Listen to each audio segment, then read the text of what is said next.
I would have loved to start by explaining my parents, how I love my parents. Unfortunately, I do not have that pleasure. My mother left me when I was 3 weeks old, out of complications which could not be explained any further to myself. Then, the year 1987, was my 4th year of living. That is when I was taken to Mulango Children's Home together with my 2 brothers. And Mulango Children's Home, we were quite a number of us. I remember when I got there, I was the youngest then, and I was given number 99. And that became my identity. Always I was asking myself, why me? Why us? A 4-year-old, my son is 4 years.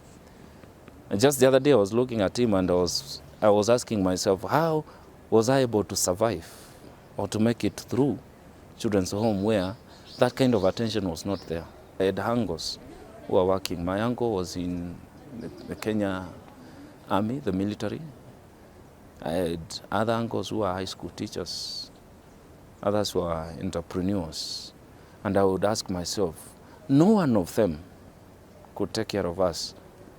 But right now I know better. The manager for Mulango Children's Home, the late Reverend Dr. Gilbert Malusi, a man I will always respect,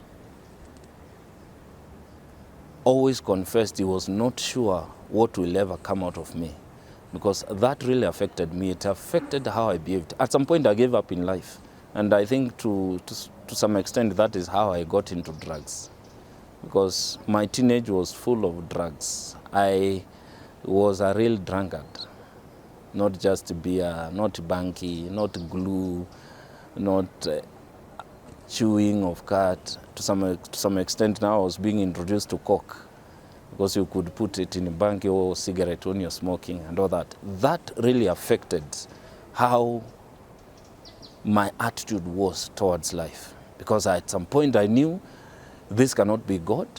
There is no way God would have allowed this, so I'm no longer among his children. I remember one day when I was in Form 4, I was expelled from school. Again, it was as a result of my behavior in drugs. So I remember one day I was so drunk and I was so high on weed. So I remember praying. I always remember that prayer because I was walking around the compound and I prayed to God, if one day I can find myself truly knowing that I'm your child, then I will offer my life to your service. Through my friend, the late Samson, introduced me to AIC Milimani on the 22nd of May. Reverend Nguthu was preaching near Milimani, and I remember very well he was speaking about the boundaries of God, where God operates from. And God spoke to me in a way that there was no dispute at all in my life that was mine.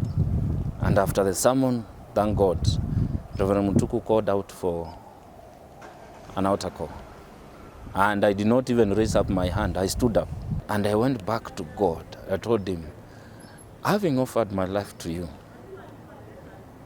then I need this one thing, that the desire of the things that I've been using, would you change that desire to be my heart to desire more of you than these other things? And I'm telling you that a miracle happened. I did not stop smoking gradually. It stopped at once. Drinking, everything. Milimani, I was sent here divinely by God. If there is anything that changed my life, it is the youth Bible study. The Fridays, I would miss anything but not Friday Bible study. Then Milimani offered to me a platform for ministry. And yes, I'm a true testimony that what God can do, no man can do.